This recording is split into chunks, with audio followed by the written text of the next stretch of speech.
భూమిని ఆక్రమించుకున్నటువంటి 420 గారి చంద్రబాబు నాయుడు. చంద్రబాబు మీద ఒక 420 కేసు కూడా లేదు. జగన్ గారి మీద 10కి పైన 420 కేసులు ఉన్నాయి. 10కి పైన 420 కేసులు ఉన్న జగన్మోహన్ రెడ్డి గారికి కాళ్ళ దగ్గర దాన్ని ఏమంటారు పాదపూజ చేస్తాడు. ఈయన కేసులు లేని వాళ్ళ మీద పడి ఎడతాడు. ఆడు 420 ఈడు 420 అంటాడు. ఆ మాట అంటే సిఐడి వాళ్ళు వచ్చేస్తారు మా ఇంటికి అని అవుతున్నాను. ఇంకా టైం ఉందని. ఎన్టీ రామారావు కుటుంబంలో ఉన్నటువంటి జూనియర్ ఎన్టీఆర్ని గానించి ప్రతి ఒక్కళ్ళు కూడా ఆ కుటుంబం కూడా ఎందుకే కొడాలని నువ్వు ఏ పని మీద వెళ్ళావు? 3 రాజధానులు, విశాఖ రాజధాని కావాలని వెళ్ళావు. ఎందుకే గత మాట కుటుంబాలు కూడా లాలు ఎలా చేశారు, ఏడు మోసం చేశాడు, వాడు వెళ్ళిపోడు. ఎన్ని రోజులు బతుకుతారు అలా? ఇంకానే ఇప్పుడు మీకు అధికారం వచ్చి 4 సంవత్సరాలు అయింది. ఈ 4 సంవత్సరాల్లో మీరు పీకుతారు. మీరు పీకుడు గాళ్ళని ఆంధ్రప్రదేశ్ ప్రజలు మిమ్మల్ని 151 మందిని గెలిపించారు. ఆ పేకటం మానేసి ఇప్పుడు ఇంకా ప్రతిపక్షంలో ఉన్నట్టు ఆడు కుటుంబం ఎలాగా వీళ్ళు ఆడికి పుట్టాడు అక్కడ ఎలా జరిగింది ఏటా ఈ రంగు మాటలో? నువ్వు మంత్రివా లేకపోతే కంత్రివా? ఎప్పుడు చూసినా ఇదే బతుకు. ఎందుకు పిలిచారు నిన్ను అక్కడికి? వైజాగ్ రాజధాని ఎందుకు కావాలి? వైజాగ్ రాజధాని అయితే ఏమొస్తుంది అది కదా నువ్వు చెప్పాలి. ఇంకా ఆడుకొమ్మ మీద ఈడుకొమ్మ మీద ఆ ఆడిపిల్ల మీద ఈడిపిల్ల మీద పడి ఇదే ఏడుపా నీకు? నీకు దేవుడు బుద్ధి పెట్టాడు? ఇంకా ఎన్ని రోజులు గౌరవంగా మాట్లాడాలి నీ గురించి? ఎప్పుడు చూసినా ఆ 420 నీ నోటంటే విన్న మాటలు వింటే అత్తమాట 420. ఆ 420 అనే మాట ఎక్కడ విన్నా సరే నువ్వే గుర్తొస్తున్నావు నాకు. వాడి కొడుకు కోసం ఈ 210 గడి లోకేష్ కోసం ఆ పార్టీని ఏమో 220 ఆయన ఏమో 420 ఈయన మాత్రం పత్తిత్తు. ఈయన పత్తిత్తు వీళ్ళ దోసు పత్తిత్తు. వాడికి అప్పచెవటానికి వాళ్ళందరినీ కూడా బయటికి గెంటుతున్నటువంటి 420 గారి అసలు కొడాలని నీకు సిగ్గుందా? నీకు సిగ్గుందా అని రాయసమాసాన్ని అడుగుతున్నాడు. నువ్వు అమరావతి ప్రాంతం అడివి. ఆ ప్రాంతాన్ని ఆల్రెడీ రాజధానిగా నిర్ణయించి కృష్ణా గుంటూరు జిల్లాలు డెవలప్ అవుతాయి. అక్కడైతే అటు కర్నూలుకి ఇటు శ్రీకాకుళానికి కూడా మధ్యలో ఉంటుంది అని 2014న ఆల్రెడీ అసెంబ్లీ తీర్మానం చేసి 5,000 కోట్లు పెట్టుబడి పెట్టారు నీ జిల్లాలో. అలాంటి జిల్లాలో ఉన్న అమరావతిని ఆ రాజధానిని నాశనం చేయడానికి ఈరోజు ఆ రాజధాని ఈ రాజధాని అనుకుంటూ వేరే వేరే ప్రాంతాల్లో తిరగడానికి నువ్వు అన్నం తిన్నావా లేకపోతే మరి ఏమన్నా తిన్నావా అని అడుగుతున్నాను నేను. నీ ప్రాంతంలో నీకు ఓట్లేసి గెలిపించారు. అదే కృష్ణా గుంటూరు జిల్లాల్లో కేవలం ఆ జిల్లాలో ఒకటి ఈ జిల్లాలో ఒకటి మాత్రమే టీడీపీ గెలిచాయి. మిగతా 15-16 సీట్లు ఒక్కో జిల్లాలో మీ వైసీపీ గెలిపించారు. వాళ్ళు కృష్ణా గుంటూరు జిల్లాలో వాళ్ళు ఏం పోయగలమా మీకు? సొంత జిల్లాకి జరిగే డెవలప్మెంట్ని ఆపేసి సొంత జిల్లాకు ఆల్రెడీ 5,000 కోట్లు ఖర్చు పెట్టేసి అసెంబ్లీ తీర్మానం అయిపోయి రైతులేమో 33,000 ఎకరాలకి ఇచ్చేసి భూములు ఇంత జరిగితే దాన్ని నాశనం చేయడానికి ఈరోజు దేశ దిమ్మలాగా నువ్వు అన్ని చోట్లకి తిరుగుతున్నావు. నీకు సిగ్గు సరం ఉంది అసలు? అసలు నీ నియోజకవర్గంలో అడిగేవాడు ఎవరు లేడా? ఏమో నీకు బుద్ధి ఉందా లేదా? మన ప్రాంతంలో ఇది లక్కీగా ఈ రాష్ట్రానికి సెంటర్ పాయింట్ వచ్చింది అమరావతి. అది ఒకవేళ వేరే ప్రాంతం వస్తే వేరే ప్రాంతంలో పెడతారు రాజధాని. లక్కీగా సెంటర్ వచ్చింది. లక్కీగా ఇక్కడ రాజధాని అని అసెంబ్లీలో అటు జగన్మోహన్ రెడ్డి ఒప్పుకున్నాడు, ఇటు చంద్రబాబు నాయుడు ఏమో తీర్మానం చేశాడు. ఆ తీర్మానం చేసిన దాన్ని ముందుకు తీసుకెళ్లకుండా ఈ ప్రాంతంలో గుడివాడ ఓట్లతో నెగ్గి నువ్వెందుకే దేశ దిమ్మలాగా అన్ని ప్రాంతాలు అలా తిరుగుతున్నావు ఎందుకని నేను నీ నియోజకవర్గంలో అడిగి కూడా ఎవరు లేడా? నీకు సిగ్గు అనిపించట్లేదా? కేవలం నీ పదవి కోసం, కేవలం నీకు మంత్రి కోసం, ఆ మంత్రి పదవి వస్తుందనో లేకపోతే మళ్ళీ సీట్ ఇస్తాడనో నీ జిల్లాకి నీకు ఓట్లు వేసిన వాళ్ళు కూడా నువ్వు అన్యాయం చేస్తున్నావు. ఏమో ఇలా ఇంత దిగజారిపోయారు చంద్రబాబు.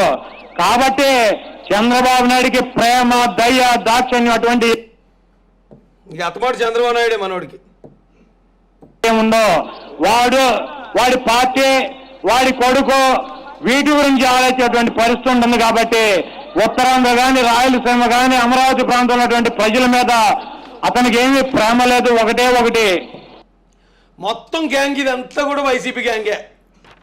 అందరూ ఎమ్మెల్యేలు మంత్రులు ఎమ్మెల్సీలు మొత్తం వైసీపీ వాళ్ళు వచ్చి వైసీపీ మీటింగు. జగన్ గారు ఒక్కరే లేరంతే, లేకపోతే ప్రభుత్వంతో ఉంది అక్కడ.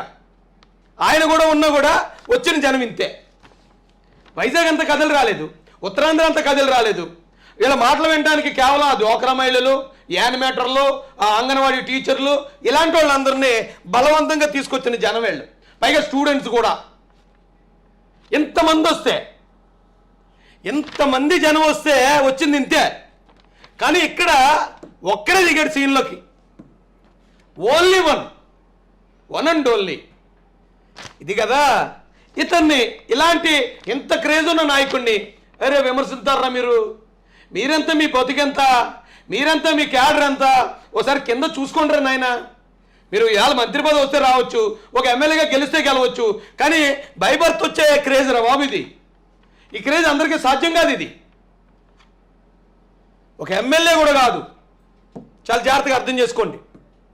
వచ్చిన వ్యక్తి సాధారణ ఎమ్మెల్యే కూడా కాదు. అలాంటి ఒక వ్యక్తి వస్తే అదే ఉత్తరాంధ్ర ప్రజలు మీరు ఎంత రెచ్చగొట్టినా, పవన్ కళ్యాణ్ దీన్ని వ్యతిరేకించేస్తున్నాడు, అభివృద్ధిని అడ్డుకున్నాడని మీరు ఎంత ఒగలేడుపులు ఏడ్చినా, ఎంతమంది జనం వస్తారు చూడండి వైజాగ్లో. అది అంటే ఇక్కడ మొత్తం గ్యాంగ్ అంతా ఒక పక్కన ఉంది, తొట్టి గ్యాంగ్ అంతా, హీరో ఒకడు ఒక పక్కన ఉన్నాడు. ఇప్పుడు ఈ రోజున అక్కడ ఎక్కడైతే వైజాగ్లో జరిగిన ఎలక్షన్లో అటు విశాఖ గర్జన వికేంద్రీకరణకు అనుకూలంగా వైసీపీ వాళ్ళు చేసింది, రెండోది పవన్ కళ్యాణ్ ఎంట్రీ. ఈ రెండింటిని చూస్తే భారీ మెజార్టీతో నెగ్గించాడు పవన్ కళ్యాణ్. మీ అందరు మంత్రుల మీద, అందరు ఎమ్మెల్యేల మీద, ఎవరో సీతారాంతో సహా మీ అందరి మీద ఒక్కడు నెగ్గేశాడా? సిగ్గుచేటు కదా ఇది. మనం ఇంతమంది వచ్చాం, జగన్ గారు కూడా ఇంకా ఆయన ఒక్కడే రాలేదు, అయినా మొత్తం ప్రభుత్వం తరలొచ్చిన వీళ్ళకి రాజధాని ఇస్తామని వీళ్ళని మోసం చేద్దాం అనుకున్న వైజాగ్ ప్రజలు మోసపోలేదు.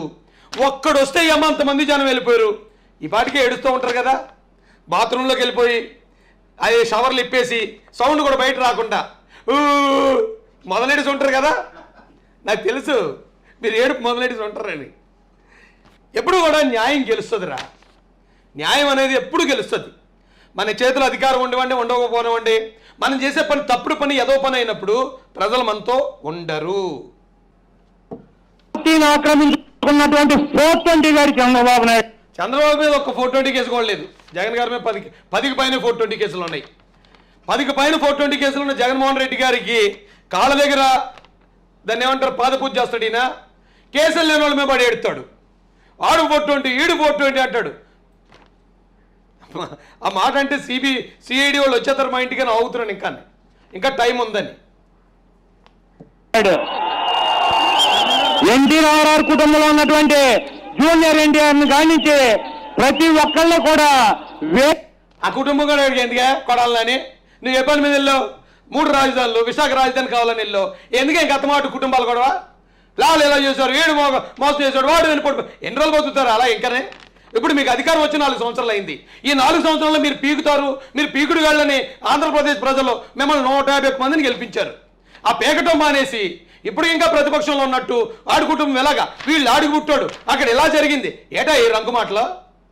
నువ్వు మంత్రివా లేకపోతే కంత్రివా? ఎప్పుడు చూసినా ఇదే బతుకు. ఎందుకు పిలిచారు నిన్ను అక్కడికి? వైజాగ్ రాజధాని ఎందుకు కావాలి? వైజాగ్ రాజధాని అయితే ఏమొస్తుంది? అది కదా నువ్వు చెప్పాలి. ఇంకా ఆడుకొమ్మ మీద ఈడుకొమ్మ మీద, ఆ ఆడిపిల్ల మీద ఈడిపిల్ల మీద పడి ఇదే ఏడుపా నీకు?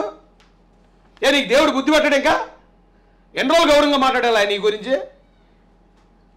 ఎప్పుడు చూసినా ఆ 420 నీ నోటంటే విన్న మాటలు వింటే అత్తమాట 420. ఆ 420 అనే మాట ఎక్కడ విన్నా సరే నువ్వే గుర్తొస్తున్నావు నాకు.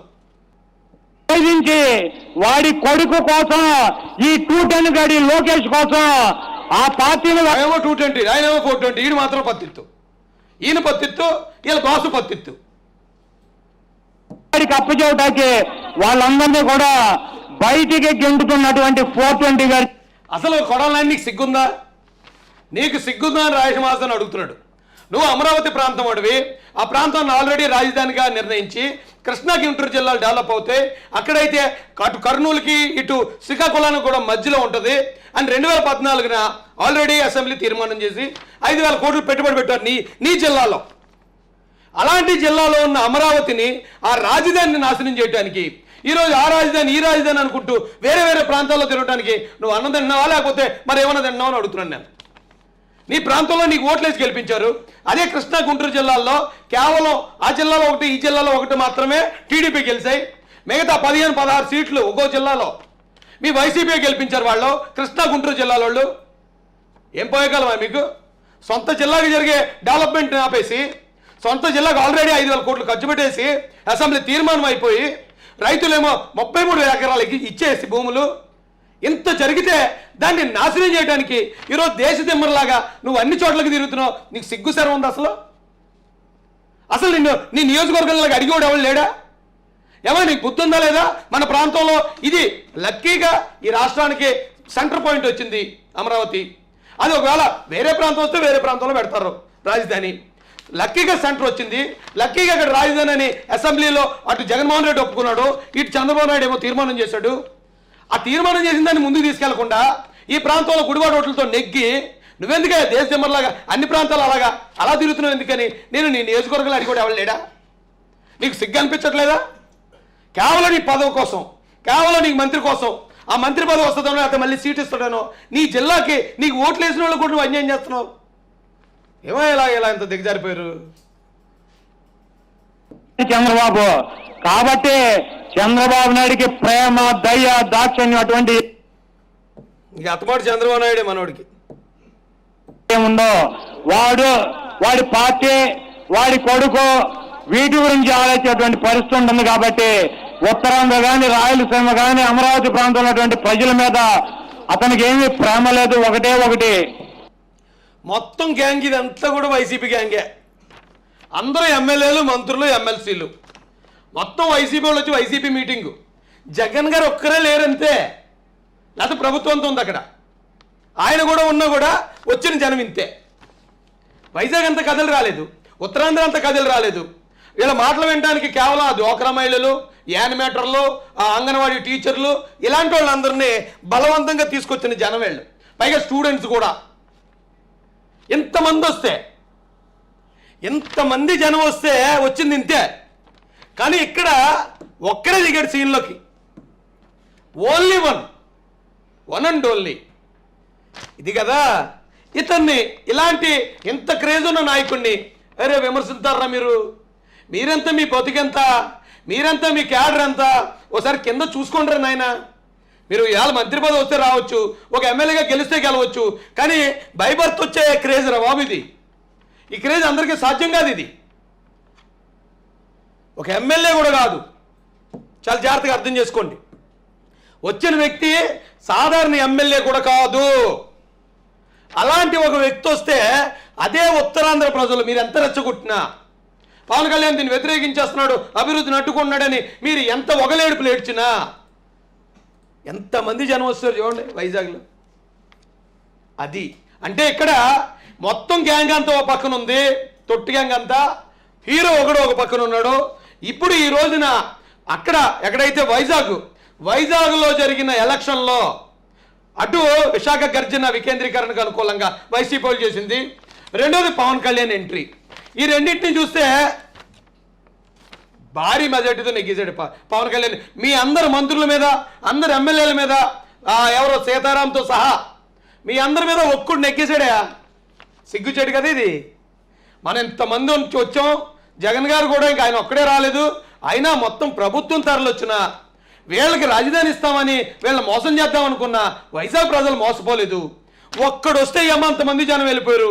ఈ పాటికే ఏడుస్తూ ఉంటారు కదా, బాత్రూంలోకి వెళ్ళిపోయి అది షవర్లు ఇప్పేసి సౌండ్ కూడా బయట రాకుండా మొదలెడిసి ఉంటారు కదా. నాకు తెలుసు మీరు ఏడుపు మొదలెడిసి ఉంటారని. ఎప్పుడు కూడా న్యాయం గెలుస్తుందిరా. న్యాయం అనేది ఎప్పుడు గెలుస్తుంది. మన చేతిలో అధికారం ఉండవండి, ఉండకపోనివ్వండి, మనం చేసే పని తప్పుడు పని, ఏదో పని అయినప్పుడు ప్రజలు మనతో ఉండరు.